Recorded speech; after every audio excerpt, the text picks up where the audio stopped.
It'll just be for a few months while we get back on our feet, Jessica had promised, her two kids clinging to her legs while Mike nodded earnestly behind her. We've lost everything, Natalie. You're our only hope. My name is Natalie, and at 29 I was about to make the biggest mistake of my life by letting my stepsister's family move into my carefully curated two-bedroom apartment. The home office I'd spent years perfecting, the peaceful space where I built my freelance design business, all of it was about to be invaded by chaos. The kids can sleep in the office, Jessica continued, gesturing to her 4-year-old Emma and 6-year-old Tyler. We'll take the guest room. You'll barely notice we're here. I looked at my pristine living room, where my drafting table sat near the window, catching the perfect natural light. At my organized desk setup, dual monitors perfectly positioned. At the peace and quiet I needed to meet my clients' deadlines. I work from home, I reminded them. I need that space for my business. Oh, you can work anywhere, Jessica waved dismissively.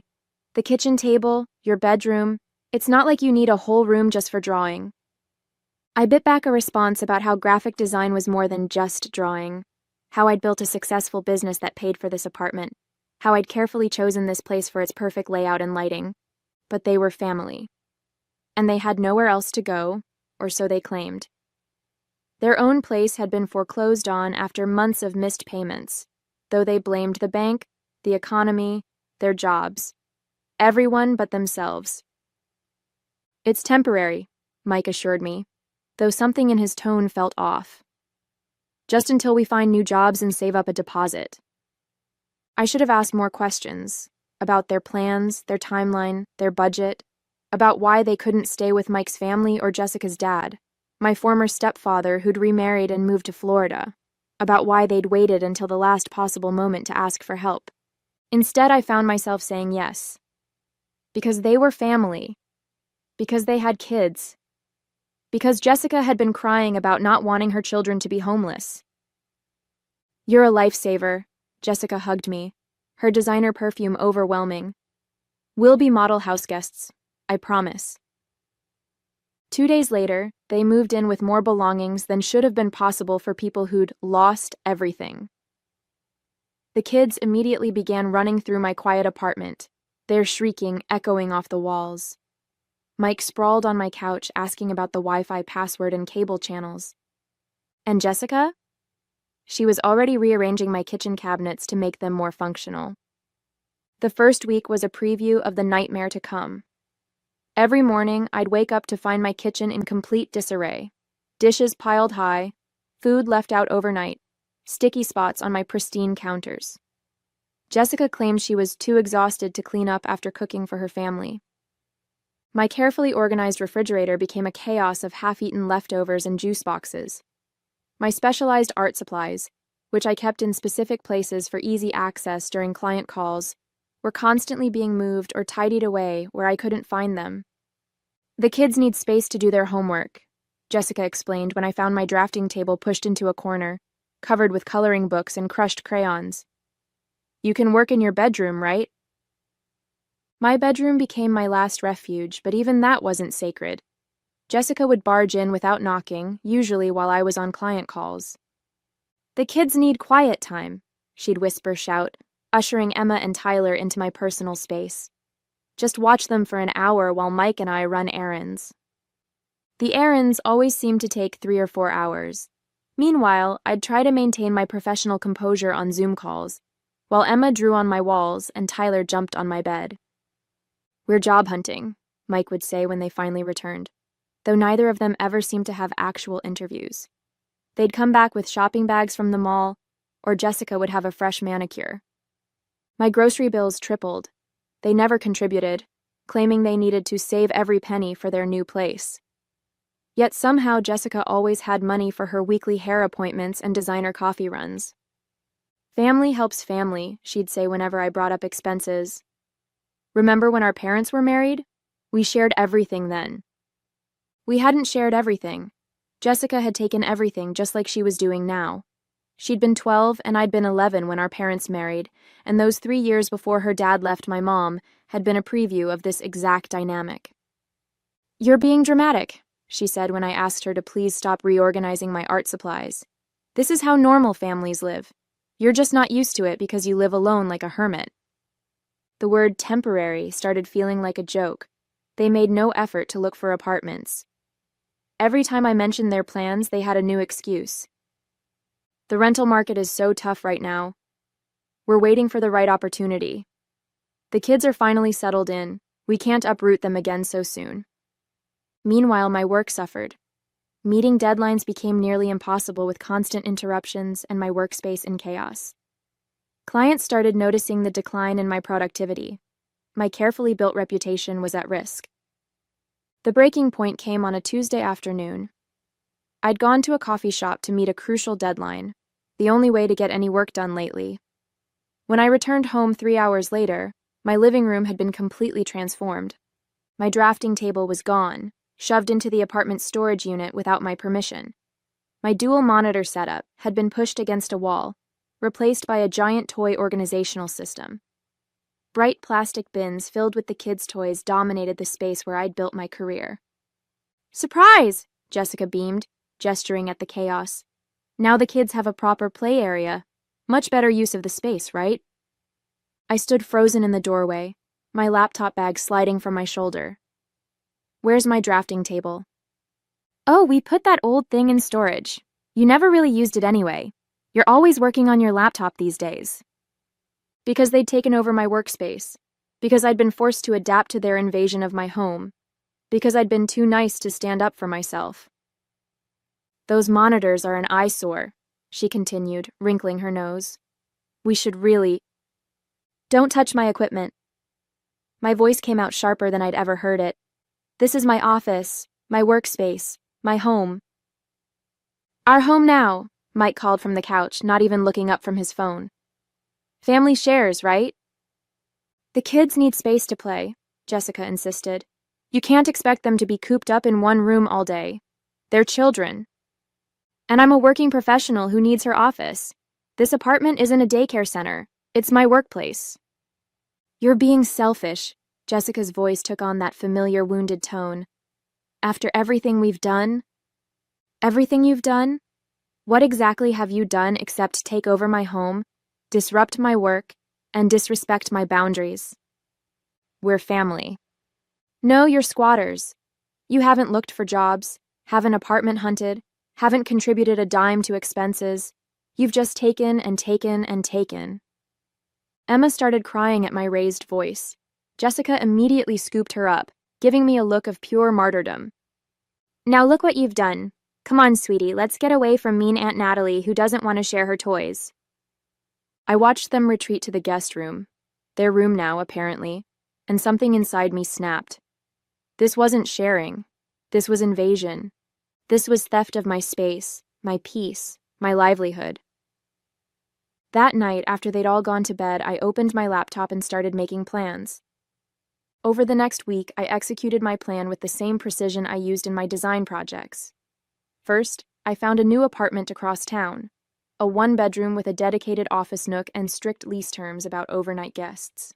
I paid the deposit from my emergency fund, grateful I'd maintained savings despite my increased expenses. During my coffee shop work sessions, I slowly moved my most important belongings to a small storage unit. My expensive drawing tablet, my backup drives, my portfolio materials, anything I couldn't risk Jessica reorganizing disappeared bit by bit. I documented everything.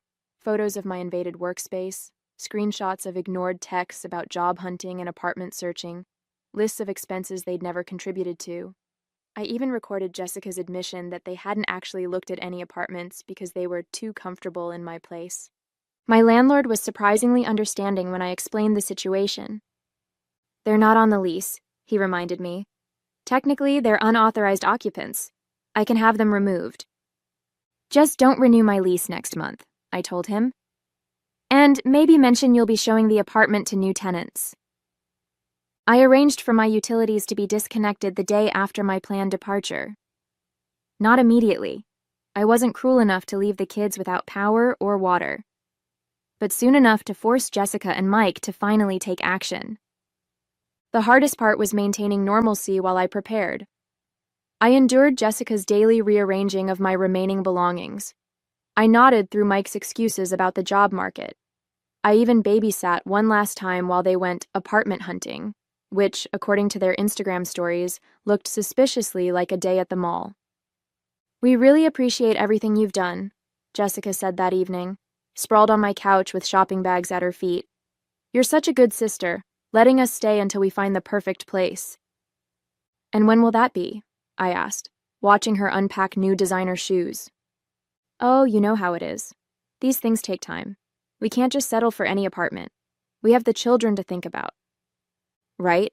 The children?" "I mean, this place is perfect for us. Great school district, nice neighborhood, plenty of space now that we've reorganized. We might as well stay through the summer at least." I looked around my former office, now a chaotic playroom, and smiled. "Sure, through the summer." They had no idea I'd be gone in 3 days.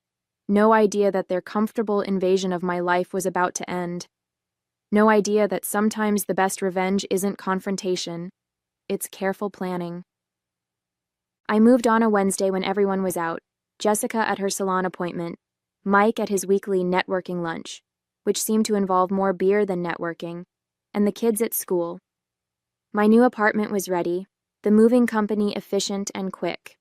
By noon, everything I owned was either in my new place or safely in storage.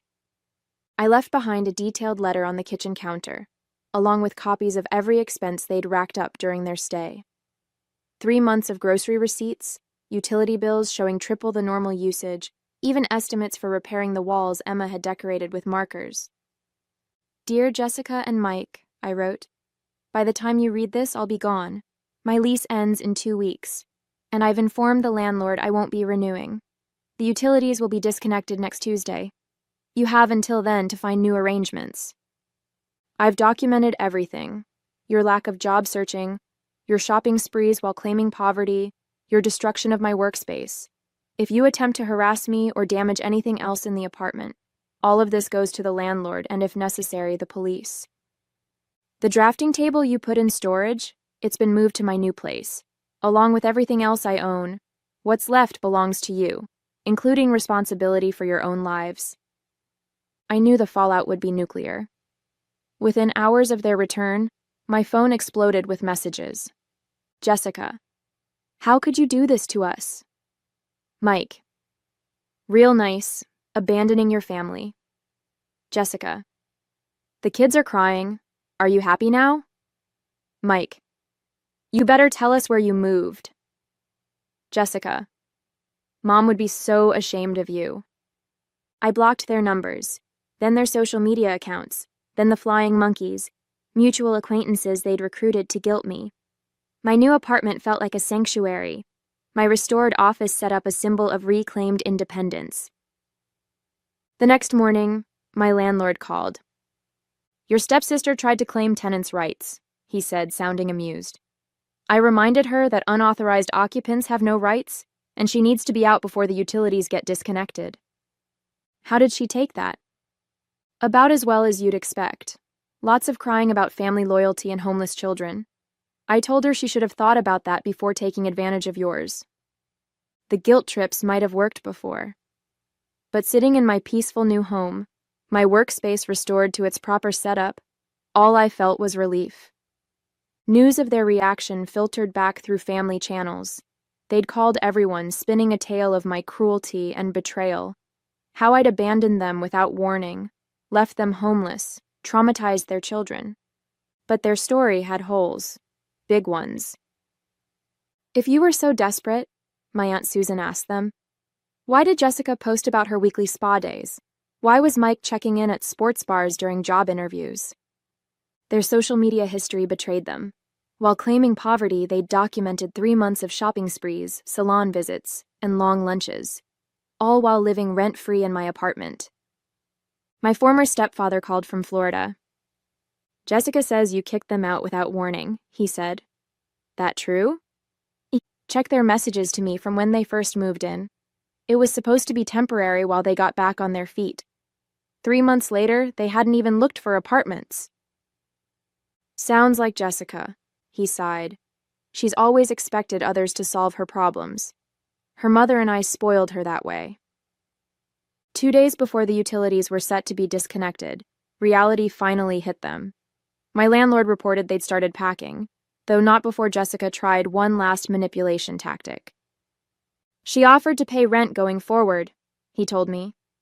I reminded her that I already had new tenants lined up, ones without a history of foreclosure. They ended up moving in with Mike's parents, the same parents who'd been impossible to live with when they'd first needed a place to stay. Funny how possibilities open up when you have no other options. The best revenge, though, was the silence, the peace, the ability to work without interruption, to keep my space organized, to live without constant demands and guilt trips. My business recovered quickly. Turns out it's easier to meet deadlines when you're not being treated like free childcare.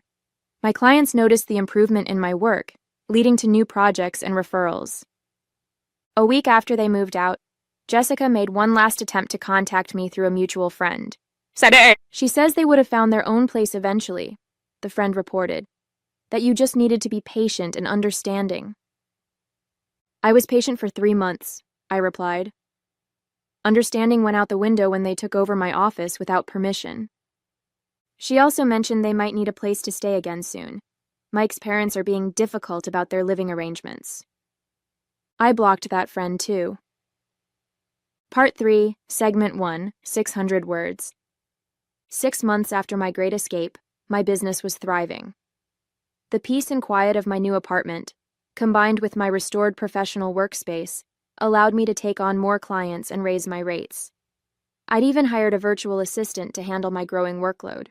The family drama had mostly settled, though Jessica and Mike still managed to make their presence known. They'd moved 3 more times, from Mike's parents to a series of increasingly shabby rentals, each time claiming the landlords were unfair, or the neighbors, hostile. Apparently, other people weren't as tolerant of their entitled behavior as I had been. My Aunt Susan kept me updated on their attempts to find their next victim. They'd tried staying with various family members, but their reputation preceded them. No one was willing to risk becoming their next free accommodation. Jessica actually had the nerve to suggest moving in with me, Susan told me over coffee. Said they'd learned their lesson about respecting boundaries. I reminded her that's exactly what she told you. The kids, at least, had found some stability. Mike's parents had insisted on having them stay during the week so they could remain in their school, while Jessica and Mike only had them on weekends. It wasn't an ideal situation, but it was better than the chaos they'd been living in. My new apartment became everything I'd wanted my old place to be. I set up a proper home office with dedicated client meeting space. My work area stayed organized, my kitchen remained clean, and my peace was uninterrupted by demands for impromptu babysitting. One morning, I received an unexpected email from Jessica. I've been doing a lot of thinking. Maybe we didn't handle things the best way when we stayed with you. We were going through a rough time, but that's no excuse for taking advantage. I see that now. The kids miss you. Would you consider meeting for coffee? It was the closest thing to an apology I'd ever get from her, but something about the timing felt off. I called Mike's mother, who'd become an unlikely ally. Oh, they just got evicted again, she confirmed. Jessica's been calling everyone, trying to find a place to stay. Don't fall for it. I wrote back a simple response. I'm glad you've gained this perspective. I hope it helps you make better choices in the future, but I'm not interested in meeting right now. Her reply came within minutes. We've really changed, and we found this great apartment, but we need help with the deposit. Just a small loan will pay you back right away. For the kids' sake? There it was, the real reason for the sudden apology. I didn't bother responding. Later that week, I received a large design project from a client who'd found me through my upgraded portfolio website. The fee would cover 3 months of my old apartment's rent, the same amount I'd spent supporting Jessica's family while they lived with me. Sitting at my pristine drafting table, watching the sunset through my office window, I felt nothing but gratitude for having found the strength to break free. Sometimes the biggest gift you can give yourself is the courage to say no to toxic family members. My first holiday season in my new apartment brought another wave of family drama. Jessica and Mike had orchestrated a campaign to paint me as the villain at every family gathering, conveniently forgetting to mention their own actions. "But it's Christmas," my Aunt Mary pleaded. "Can't you just forgive them? They've learned their lesson." Had they? According to Mike's mother, they'd just been asked to leave their latest apartment for non-payment of rent, despite both finally having jobs. Jessica was working part-time at a boutique, though most of her paycheck went to maintaining her appearance. Mike had found work at a car dealership but spent more time hanging out with his coworkers than actually selling cars. "They're still living beyond their means," Mike's mother confided. "Designer clothes, expensive restaurants, salon visits. Then they cry poverty when the rent's due. At least the kids are stable with us during the week." I declined the family Christmas dinner, opting instead to host a small gathering at my new place for the relatives who'd supported me. My Aunt Susan brought her famous pie, Mike's mother came with the kids for a brief visit, and my former stepfather even flew in from Florida. "This is what a home should feel like," Susan commented, looking around at my organized space. "Peaceful, respectful, not like a tornado of entitlement blew through." The kids had changed too. Away from their parents' chaos, they'd settled into better routines. Emma no longer drew on walls, and Tyler had improved in school. They were still energetic, but now their energy was channeled into proper activities rather than destroying someone else's space. "Having them during the week has made such a difference," Mike's mother said. "They need structure, not constant upheaval." My business continued to grow. I'd converted the apartment's small dining nook into a client meeting area, complete with a professional backdrop for video calls. No more children screaming in the background or Jessica barging in during meetings. The Friday before Christmas, Jessica made another attempt to reconnect. "The kids made you Christmas cards. We'd love to drop them off. Maybe stay for a quick visit? We can catch up, talk about old times. I've really been reflecting on everything." I knew this script. First, a seemingly innocent visit. Then a sad story about their current living situation. Finally, the request. Just a temporary stay, just until they found something else, just because we're family. "You can mail the cards," I replied. "My address hasn't changed." "Don't be like that," she wrote back. "It's Christmas. Family should be together. We've changed so much, you'll see. And we found this amazing apartment, but the deposit is a bit high." I didn't bother reading the rest. Instead, I focused on wrapping presents for the kids, which I'd send to Mike's parents' house. They would have a stable Christmas there, without the stress of wondering where they'd be living next month or watching their parents manipulate relatives for money. A year after my escape, I received a surprising call from Mike's mother. Jessica and Mike had finally gotten an apartment they could afford in a modest complex across town. No luxuries, no premium location, just a basic 2-bedroom that matched their actual budget. "The evictions finally caught up with them," she explained.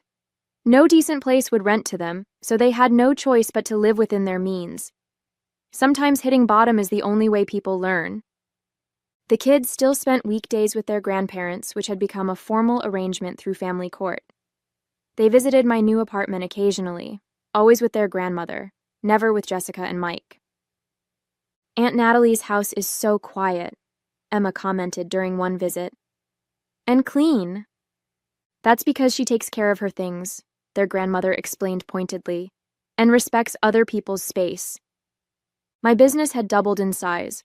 I'd hired 2 remote designers to help with the workload, and my client list included several prestigious companies. The peace and stability of my new life had allowed me to focus on growth instead of constantly managing chaos. Jessica still tried to reach out occasionally, usually when they needed money, but her messages had lost their power over me. I'd learned that family shouldn't be used as a weapon or an excuse for bad behavior. My former stepfather summed it up best during his last visit. "Sometimes the kindest thing you can do for family is let them face the consequences of their own actions. You didn't abandon them. You just stopped enabling them." During one of my Aunt Susan's visits, she noticed the empty picture hooks on my living room wall. I'd taken down the family photos after moving, not wanting daily reminders of that chaotic time. "You could fill these walls with your own story now," she suggested. "Your designs, your achievements, your peaceful new life." She was right. The next day, I began creating a gallery wall, framed prints of my best design work, professional awards I'd earned, and a few select photos of the family members who'd stood by me. Jessica saw the photos on my social media and immediately messaged, "Nice to see you've got pictures up. We should take a new family photo for your wall. Maybe over dinner at your place?" I had to laugh at her persistence. Even now, she was still trying to find a way back in. But my walls, both physical and emotional, were finally mine to decorate as I chose. Mike's mother sent me a holiday card with a recent photo of the kids. They looked happy, settled. Emma had joined a children's art class, and Tyler was playing Little League baseball. They were thriving in the stability their grandparents provided, proof that structure and boundaries could make all the difference. My new apartment wasn't just a home anymore. It was a testament to what's possible when you stop sacrificing your peace for other people's chaos. Every organized drawer, every quiet morning, every successful client meeting was a reminder that sometimes the family you need to protect most is yourself.